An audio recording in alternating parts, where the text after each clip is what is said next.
because of the party no dey chief ngora brim 1996 sunyana congress mi ko bi ye ngora be fire the bas be say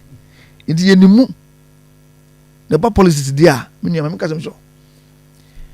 and this na ho so sia no party bi e mo eni pa ya no ho asem moboye efemfo no a ono no the bas ye appointment dia o de man ko because me de mintimi ne ana onko pri bi mpo e bas ye si contract en ye ya ono wonya bi almost na do so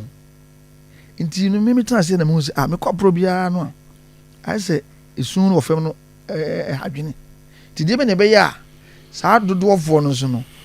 o menya emoa kakra da bia pet no be yo makono no be to ma pet no na me hu se enipa de hia dem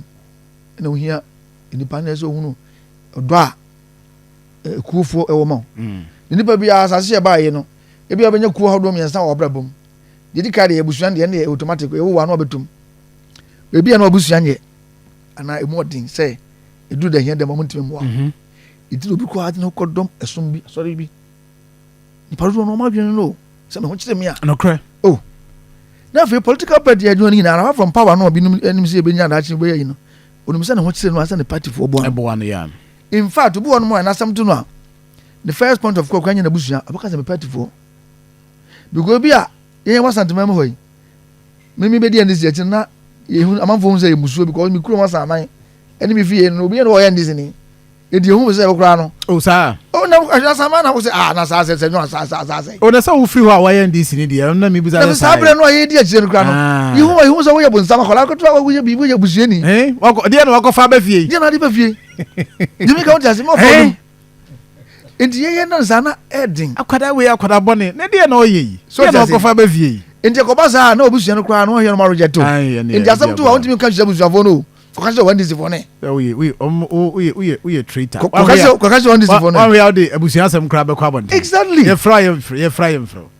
enti die ne be ya masa for no a omo abusia kra wonti mi ko kaka omo ha nchom no omo beto my example bi me ko ba bi me campaign ya menam ya no ba bi ba me je lawyer me no won komo ana se die nkomo ozo e be se me di dwa na me yin sika kra ana me sika be say o se 500 cities ana me se ne eji no inti imagine say my bad my name penny for trans say mum yen kreti na emergency relief fund bi ento ho ne nsa ne nkose se kina bi endis ni obonya mane bi o yare yesi metwa 10,000 na party for man 2,000 kra sub ofiri mum pa ne kra akoma betone it is our fund the American no am special me di bay okay am for besto penny for aka time achi no e say e be hwe omo ni bi opportunity mo assemble no ni obi a so bi usia 500 ya diga na say ye nya be 50,000 ni e ko tino say man mo sala ya menua e ma say be betuma serve bebre and sanso na tie o oh Mr. John na ebi get 3 year 200 cedis na obi o ton ahoma e de pamade o hia say we me console ko ton ahoma e de pamade me say obi pebi dia fam kosia ensuo or the stable bi so ba bi no aton kakra no increase sase water man gina traffic motor no but o hia capital say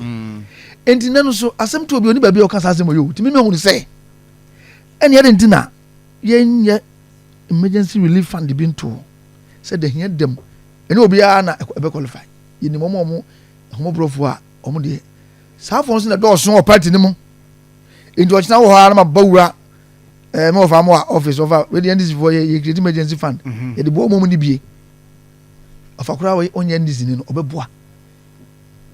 me ko contractor for say mo abana ba power no mo na mo ayadododi o mo nya bi